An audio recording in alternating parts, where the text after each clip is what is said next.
Oh, Birdsman AX. Pinagawa sa ibang shop. Ayan.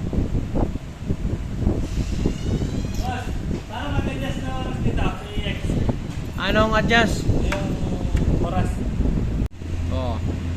Mekaniko ng kasa. So ito pa rin yung nangyari gawa nung sinushortcut yung gawa, hindi kinakalas. Yun oh. Problema sa customer. Sabi ECU update lang daw siya. 10,000 kilometer pa lang yung tinakbo mga sir. Huwag nyo naman madaliin. Ayan. Gagawin natin dyan. Itapon. So ayan. Ginawan muna natin ng remedyo. Makikita nyo dyan sa kanyang ISC.